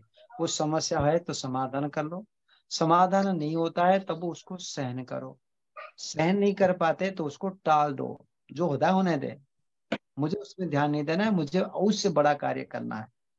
तब हम उस समस्या से टल के ऊपर बढ़ते हैं। यहाँ अन्याय है, यहाँ दुख बहुत है, ये संभव है। कोई हमारे बात में मानेंगे नहीं, यहाँ अल्पज्ञ बहुत है। तो अल्पज्ञ अल्प सामर्थ्य वाले हम है, ऐसे सामने वाला व्यक्ति भी है, वो होंगे। परंतु मुझे इनके कारण से मेरे मुख्य कार्य को, मेरे कर्तव्य को नहीं छोड़ना है। और कर्तव्य कर्म करते रहो करते रहो करते रहो, सारे ठीक हो जाता है, दुनिया भी हमारे पीछे पीछे आने लगता है। तो इसलिए चिंता करने की कोई बात नहीं। चलिए, उपाय तो वही है, योगाभ्यास करना होगा तो विवेक वैराग्य हो जाए तो सब कुछ हो जाएगा। और सोमवार मंगल बुधवार आचार्य प्रेम प्रकाश शास्त्री जी को सुनेंगे आप। आइए प्रेम प्रकाश शास्त्री जी, तो सब हाँ, सभी को सादर नमस्ते, सभी को सादर नमस्ते। मेरी आवाज आ रही है? जी आवाज आ रही है मेरी? हाँ, आवाज आ रही है, आ रही है, आ रही है। जी जी। तो आज के जो हमारे प्रमुख वक्ता हैं समादरणीय आचार्य प्रियेश जी, बहुत ही सुंदर और सरल शब्दों में ईश्वर के स्वरूप का विवेचन योग दर्शन के माध्यम से कराया है। और वास्तव में जितने सुंदर ढंग से सरल शब्दों में योग के सूत्रों का व्याख्यान कर रहे थे, बहुत ही आनंद आ रहा था। और अत्यंत सरल शब्दों में उन्होंने जो है योग दर्शन के उन सूत्रों की व्याख्या करके हम सभी को जो है आत्मदर्शन और आत्मदर्शन से परमात्मा दर्शन की ओर ले जाने का एक अथक प्रयास किया। मैं बहुत बहुत धन्यवाद करता हूँ। यहाँ छत्तीसगढ़ में थोड़ा आज मौसम प्रतिकूल है, बिजली कड़क रही है, तो बड़ी लंबी चर्चा मैं नहीं करूंगा। सबके प्रति मैं नमन करते हुए सभी का आभार व्यक्त करता हूँ। धन्यवाद। और सोमवार, मंगल, बुधवार आपको सुनेंगे। जी जी नर्मदा जी, जी। क्या प्रश्न है आपका, पूछ लीजिए। आचार्य प्रेम जी और लखन जी, आपको सादर नमस्ते। सभी आर्यजनों को भी सादर नमस्ते। आचार्य जी, आपने योग दर्शन के बारे में और संप्रज्ञात और असंप्रज्ञात समाधि के बारे में बड़ी कुशलता पूर्वक व्याख्यान दिया अपना, बहुत अच्छा लगा। तो आचार्य जी, मैं एक प्रश्न पूछना चाहता कि कोई योगी अगर संप्रज्ञात समाधि के अंतर्गत वैराग्य की भावना से जाता है, समाधि में लगाता है, तो वो उसमें सकारात्मक दृष्टिकोण से जाता है या नकारात्मक दृष्टिकोण से जाता है, इसके बारे में थोड़ा। जी जी। यदि हम योगाभ्यास का कर्तव्य अविद्या का नाश, विद्या की वृद्धि, है कि नहीं? विवेक के बिना तो वैराग्य तो होने वाला नहीं है। तो विवेक प्राप्त करना अर्थात तो यथार्थ ज्ञान को प्राप्त करने के लिए ही वो गवेषणा कर रहा है, रिसर्च कर रहा है, अनुसंधान कर रहा है समाधि काल में। ठीक है, तो उन्हें महाभूतों को देखने के लिए, कि आत्मा को साक्षात्कार करने के लिए, कि मन को, इंद्रियों को साक्षात्कार करने के लिए वो प्रयत्नशील है। क्यों? उसमें चमत्कारी दिखाने के लिए नहीं, इसमें लोगों को प्रकाशित करके लोगों को बताने के लिए भी उद्देश्य नहीं है। अभी मान के चले, छोटी सी उदाहरण लेते हैं हम को। एक शूद्र व्यक्ति है, शूद्रत्व स्तर के व्यक्ति है, अर्थात पढ़े लिखे अधिक नहीं है, सेवा कार्य आदि कर रहा है, किसी सेठ जी के अधीन से रहते हुए उसका सेवा कर रहा है। तो वो व्यक्ति निरंतर सेवा कर रहा है, निरंतर उसके अंदर में सेवा चल ही रहा है। तो उसमें जब वो व्यापार करने के लिए प्रवृत्ति कब होगा? जब वो उसको लगेगा कि ये सेठ जी जो है बड़े खुशी है, वो बहुत कुछ जानता है, उसके पास व्यापार की जानकारी है, उसके पास धन है, मेरे पास धन नहीं है, व्यापार की जानकारी मेरे पास नहीं है। अच्छा, तो ये जानकारी लेना चाहिए। तो उस सेठ जी की सेवा करते उस विद्या को सीखता है। उसके पास से जो 100 रुपया, उसको 100 से 200 रुपया करने की इच्छा करता है। समझ में आ रहा है? तब लगा जब वो उस शूद्रत्व कार्य में उसका दुख दिखाई दिया और इस वैश्यत्व कार्य में उसको आनंद दिखाई देता है, तब वो उसमें प्रयत्नशील करता है। किस लिए जानता है? किस लिए? प्रयोजन क्या है? वो धन से सुख मिलेगी, उस वैश्यत्व विद्या में मुझे सुख मिलेगी। और जानता है इसलिए कि मैंने उस वैश्यत्व विद्या को अच्छे प्रकार से समझ लूं, तब मुझे सुख मिले। बस इसी प्रकार से संसार के वस्तुओं को से यथार्थ ज्ञान से सुख मिलता है। किस प्रकार से? उन वस्तुओं को सदुपयोग करने का टेक्निक सीखता है और सदुपयोग करता है। सदुपयोग समझ में आ गई?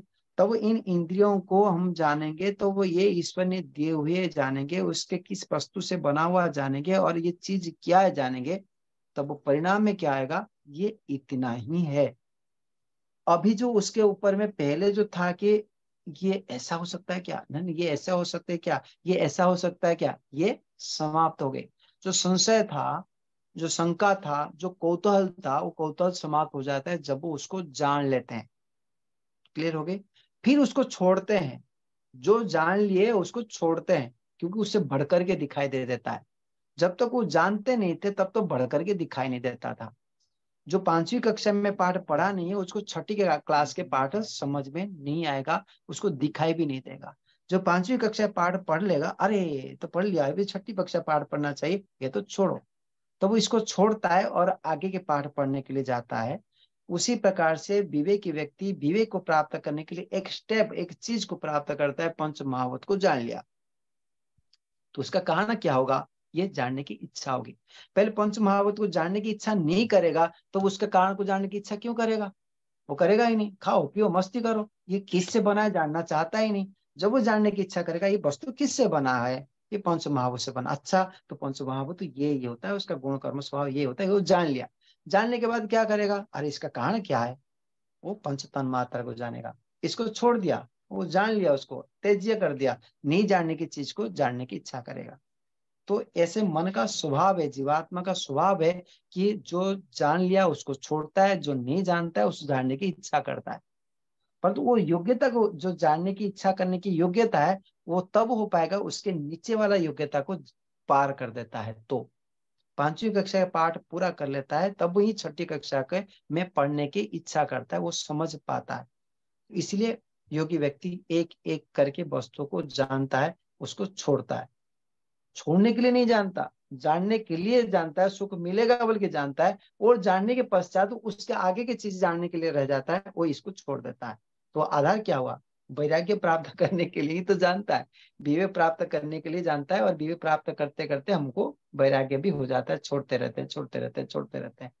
यही है, एक दिन आएगा सब कुछ संसार में छोड़ने की इच्छा रखेंगे। धन्यवाद। धन्यवाद और आभार। आइए डॉक्टर व्यासानंद शास्त्री जी, केवल 2 मिनट। माता जी कुछ पूछना चाहते हैं। ईशावास्यमिदं सर्वं यत किंच जगत्यां जगत् तेन त्यक्तेन भुञ्जीथामाग्रधः कसस्विद्धनम्। ओम पूर्णमदः पूर्णमिदं पूर्णात् पूर्णमुदच्यते पूर्णस्य पूर्णमादाय पूर्णमेवावशिष्यते। ओम शांति शांति। सम्मान्य संचालक आर्य रत्न श्री लखनलाल जी आर्य, हमारे आज के मुख्य वक्ता आचार्य प्रियेश जी, हमारे आचार्य प्रेम प्रकाश शास्त्री जी, हमारे माननीय प्रधान प्रेम सचदेवा जी, और हमारे माननीय महरौनी के प्रधान आदरणीय मुनि पुरुषोत्तम वानप्रस्थी जी, अन्य सभी इस कार्यक्रम से जुड़े हुए सम्मानित सभी योग पिपासु, ईश्वर जिज्ञासु, आत्म निरीक्षण करने वाले, तत्व दृष्टा के अभिलाषी समस्त विद्वत मंडल, आज हम लोगों ने बड़ा ही सुंदर विगत 3 दिनों से अनवरत योग दर्शन के सूत्रों को और उसकी व्याख्या को आचार्य प्रियेश जी के माध्यम से श्रवण किया है। आचार्य प्रियेश जी ने योग दर्शन के सूत्रों को इतना घटा लिया है, और साथ ही साथ महर्षि व्यास के भाष्य को जो उद्धृत करते हैं, ये बड़ा ही उत्तम रहता है, क्योंकि व्यास भाष्य किसी भी शंका को पनपने से पहले उसका जवाब दे देता है। ये व्यास भाष्य की सबसे बड़ी विशेषता है। और महर्षि दयानंद सरस्वती का जीवन पूर्णतः यौगिक रहा है। वो योग से इतने जुड़े हुए थे, अपने जीवन में समाधि की प्राप्ति करते थे और घंटों समाधि लगाते थे। 18 घंटे समाधि की बात आई है। और जो योग दर्शन के सूत्रों में ईश्वर के विशेषण को और ईश्वर के जितने भी गुण और विशिष्टताएं ईश्वर की परिभाषा के अंतर्गत योग दर्शन में महर्षि पतंजलि ने जो निर्देशित किया है, उसको जो व्यक्ति जीवन में घटा लेगा, उसको कभी भी विपरीत परिस्थितियां परेशान नहीं कर सकती। और इसके साथ ही साथ जितने भी दोषी हैं, जो लोग केवल दोष को ही देखते हैं, छिद्रान्वेषी लोग हैं, वे योगी व्यक्ति को कुछ नहीं बिगाड़ सकते। महर्षि स्वामी दयानंद के जीवन में आता है कि एक बार एक गधा पर एक व्यक्ति को बैठा करके दयानंद सरस्वती नाम लिख करके बाजार में घुमा रहा है, मुख काला करके गधे पर बैठा करके। स्वामी जी के पास एक भक्त जाता है, स्वामी जी आपकी बड़ी बेइज्जती हो रही है। स्वामी जी ने कहा कि कहाँ बेइज्जती हो रही? कहा कि एक व्यक्ति को गधा पर बैठा करके स्वामी दयानंद लिख करके पूरा मुर्दाबाद के नारे लग रहे हैं। स्वामी जी जरा भी घबराए नहीं और बोले कि देखो असली दयानंद तो यहाँ बैठा है, जो नकली दयानंद होगा उसके तो यही फजीहत होनी ही चाहिए। ये योग जीवन का प्रतीक रहा है। इसलिए ये सारे महर्षि स्वामी दयानंद के जीवन दर्शन को यदि आप देखेंगे तो योग जो अभी सूत्रों में निहित है, उसको जीवन में घटाते हुए हमारे अनेक आर्य समाज के विद्वान भी हैं, और साथ ही साथ योगी जन आज भी काम कर रहे हैं। और आचार्य प्रियेश जी जैसे न जाने कितने अजमें, ये क्या नाम है, गुजरात के अंदर जो रोजर के अंदर लोगों ने अपने जीवन को लगा दिया है। इसलिए जब तक हमारे योग दर्शन और जितने हमारे दर्शन सद दर्शन हैं, जब तक जीवन में लोग घटाते रहेंगे तो वेद और ईश्वर तथा अन्य जो भी भ्रांतियां लोगों को परेशान करते वो कभी होने वाली नहीं है, और परम तत्व का भान सदा प्राप्त होता रहेगा। और वेद के अंदर जो भी विज्ञान है उसको जीवन में धारण करने में कहीं कोई कमी नहीं होगी। इन्हीं शब्दों के साथ मैं सामान्य आचार्य प्रिय जी को बहुत बहुत धन्यवाद करता हूँ। ओम शांति। चंद्रकांता जी पूछिए, क्या पूछ रही है माता जी? हाँ जी, आदरणीय आचार्य प्रिय जी, आपका समय हो चुका है, प्रश्न पूछ लीजिए। हाँ जी, प्रश्न पूछ लीजिए, प्रश्न पूछ लीजिए, क्या प्रश्न है? समय समझ नहीं, आवाज आ रही है मेरी? हाँ, आपकी आवाज आ रही है। हाँ जी, तो मैं ये पूछना चाहती थी कि जीवात्मा जब मुक्ति के सुख से भोग कर वापस पुनर्जन्म में आता है और पुनर्जन्म में आने के पश्चात क्या उसके संस्कार मुक्ति में भोगे हुए सुख के भी होते हैं? अगर होते हैं तो फिर दोबारा उसको उतना ही प्रयास क्यों करना पड़ता है जब उसके पास इतना ज्ञान होता है? हाँ माता जी, पहला तो कि उसके जो संस्कार, जो मुक्ति में हमने मुक्तात्मा जाते हैं ना, तो उसके संस्कार नहीं बनता है। वो चित्त तो है ही नहीं उसके पास में। ईश्वर के हाँ स्मृति रहती है कि मैं घुमा, मैं देखा, वो स्मृति रहती है, परंतु उस प्रकार से संस्कार नहीं बनता है जो हमको बाधित करेगा कि वो रहेगा। और ईश्वर की ही साधन था, और ईश्वर जब वो मुक्ति से वापस आ जाते हैं, वो मुक्ति के संस्कार नहीं आता है। इतने आता है कि मैं दुखों से रहित हुआ था, कितने दुखों से रहित हुआ था, ये भाव रहता है। ऐसे कोई चीज है जहाँ दुख है ही नहीं, ये भाव रहता है। लेकिन कैसे कैसे आनंद, कितने आनंद भोगा था, किस आनंद का अनुभूति किस प्रकार से थी, ऐसे अनुभूति सांसारिक अनुभूति जैसे होती है, उस प्रकार संस्कार नहीं बनता है। जीवन मुक्त अवस्था में तो संस्कार बन जाता है, मुक्ति के संस्कार, ईश्वर के अनुभूति के संस्कार चित्त रहने के कारण से, परंतु जीवन मुक्ति अवस्था में नहीं रहती माता जी, तो कि वापस भी नहीं आती। फिर जीरो से शुरू होता है आत्मा का कार्य, एक प्रकार के जीरो से शुरू होता, तो इसका मतलब उसके अच्छे कर्मों के संस्कार प्रबल नहीं होते, ना कोई संस्कार नहीं होता उसके अंदर, ना नए कर्म करता ना है। खराब नहीं, अच्छे नहीं। माँ बिल्कुल हाँ, माँ के गर्भ में जब आता है तो माँ के व्यवहार से ही वो संस्कार उसके अंदर में उत्पन्न हो जाता है। उसके पूर्व जन्म के संस्कार कुछ भी नहीं होती है, पूर्व जन्म की नहीं, पूर्व पूर्व जो मुक्ति से पहले जो मनुष्य जन्म मिला था, उस जन्म का संस्कार भी कुछ नहीं आता उसके पास, क्योंकि वो दग्ध ये बीज होते हैं, यथार्थ है। तभी तो मुक्ति मिलती है उसे। हाँ, क्लेश तो नष्ट हो चुका है, क्लेश अविद्या आदि नष्ट हो चुका है। और यदि वो जीवन मुक्त अवस्था के संस्कार भी आ भी जाए, पूर्व मनुष्य जन्म के संस्कार आ जाए, तो फिर जीरो कहाँ से हुआ, तो पुनः से शुरू हुआ। जिसका कर्म का फल प्राप्त कर चुका है अभी, इसलिए उसका जीरो हो गई, कोई संस्कार उसके पास रहता नहीं। आइए आराधना जी पूछिए। जब कोई संस्कार नहीं होते और कर्म भी सारे खत्म हो जाते हैं, तो जन्म फिर किस कर्म के नहीं आधार माता पर जी, सुख दुख भोगता है इंसान? कर्म समाप्त नहीं हो सकता। आत्मा का लक्षण यही है, अतति निरंतरम कर्म फलानि प्राप्नोति, कर्म करता है फल प्राप्त करता है। तो जो सकाम कर्म था वो कर्म था पहले, मरने से पहले भी कुछ ना कुछ कर्म किए थे ना, तो कर्म था और कर्म रहता ही है, कभी भी समाप्त नहीं होता है किसी भी आत्मा का, निरंतर कर्म बना ही रहता है। और जो जितने भी पशु पक्षी कीड़े मकोड़े बनने वाले जो कर्म था उस आत्मा का, वो भी है, अभी भी कर्म समाप्त नहीं होता। ईश्वर ने जब मुक्ति से वापस आते हैं, वो कर्म का हिसाब ईश्वर के पास रहता है। उन कर्मों से कुछ कर्म को, पाप और पुण्य को मिला करके समान समान करते हुए उसको इस जन्म, पहला जन्म देते हैं, कर्म के आधार पर देते हैं। आत्मा तो नष्ट होने वाला नहीं है, सीमित कर्म किए थे, इसलिए सीमित फल रूप में मुक्ति प्राप्त किए, फिर भी बहुत बड़ा।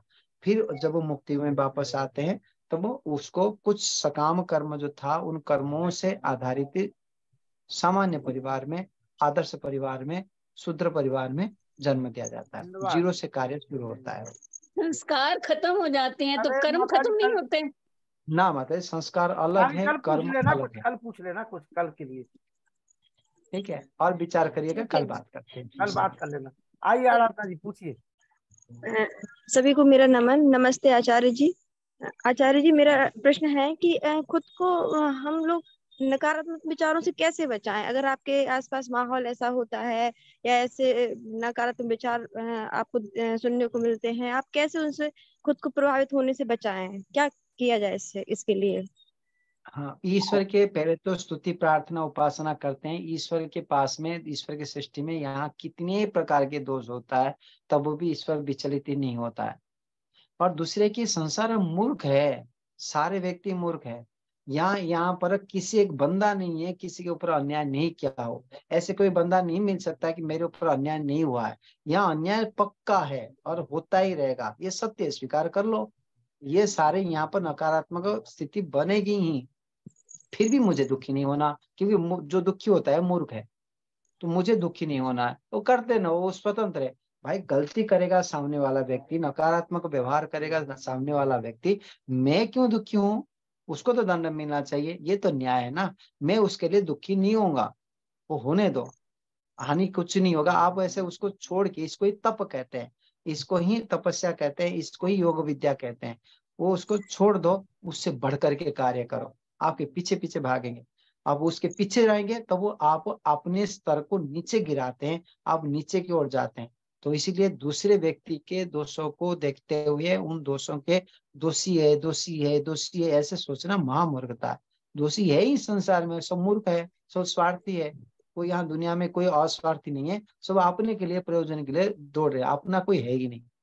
तो इसलिए ईश्वर एक अपना है, इसलिए उनके पीछे हम दौड़ेंगे। ईश्वर सत्यवादी, हम सत्यवादी बनेंगे। ईश्वर परोपकारी, परोपकारी बनेंगे। ईश्वर जैसे आदेश दिया उस प्रकार से करेंगे।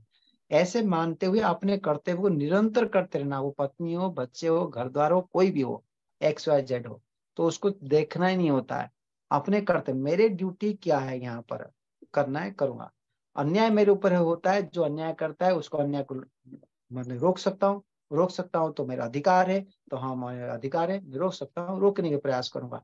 रोकने का प्रयास करते हुए भी एक कल्पना कर देनी मन में, ये मैंने रोकने का प्रयास कर रहा हूँ, ये रोक भी सकता है, ना भी रोक सकता है। इस भावना से ही हमको व्यवहार करना होता है। ठीक है, तो इस प्रकार से जहां भी जिस स्थिति में जो है आप उसको मेंटेन करें। नहीं तो कभी व्यक्तिगत फोन करके समाधान कर लीजिए, इस स्थिति में मैं क्या व्यवहार करूं, मैं बता सकता हूँ। ईश्वर की कृपा से जो जानकारी होगा मैं बता दूंगा। आचार्य जी क्षमा करना, एक और प्रश्न है। कल बचवन तो कल भी आऊं उनके लाने, कल है परसों 2 दिन आना है। अबे नहीं, कल हमारे प्रेम प्रकाश जी ने प्रश्न पूछा हमने था। रोटी नहीं खाई, हमें रोटी खाने। हाँ जी, भूख लग रही, हमें रोटी खाने। माता जी भूख लगी, छोटा सा प्रश्न है। तुम आप बताइए। हमारी भूख बड़ी हो गई तो ना पूछो। हाँ, कल पूछ लियो जाके। रहे अच्छा, कल आएंगे? हाँ आएंगे, हम लेके आएंगे। कल आएंगे, परसों आएंगे। ठीक है, ठीक है, 2 दिन और आएंगे, आगे भी आएंगे, आप चिंता ना करो। अच्छा ठीक है जी आचार्य। हाँ वीर जी, आप खाना खाओ, शांति पाठ कराओ। भूख लग रही, भूख लग रही, भूख। ठीक है, आओ शांति पाठ हो जाए।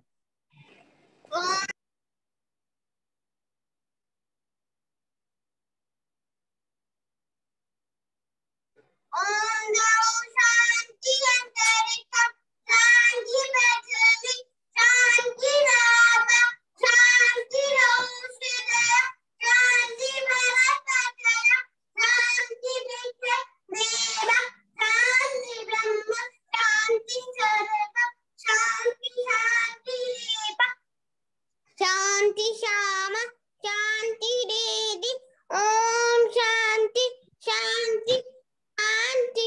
जो बोले सोवे, सत्य सनातन वैदिक धर्म की जय। गुरु पर विजयानंद की जय, योगेश्वर महर्षि दयानंद की जय। मर्यादा पुरुषोत्तम श्री रामचंद्र की जय, योगेश्वर श्री कृष्ण चंद्र की जय। पंडित लेख राम की जय, स्वामी सदानंद की जय, स्वामी आत्मानंद की जय। भारत माता की जय, गौ माता की रक्षा हो पालना, आर्य समाज अमर रहे, वेद की ज्योति जलती रहे, ओम का उच्चारे, आर्यों के महाकुंभ भारत को समझो अभियान की जय।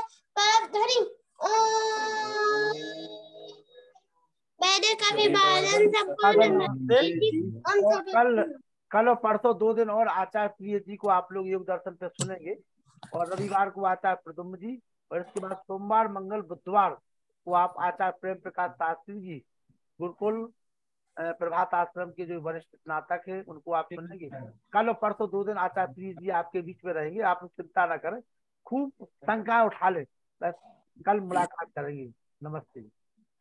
सबको सादर नमस्ते।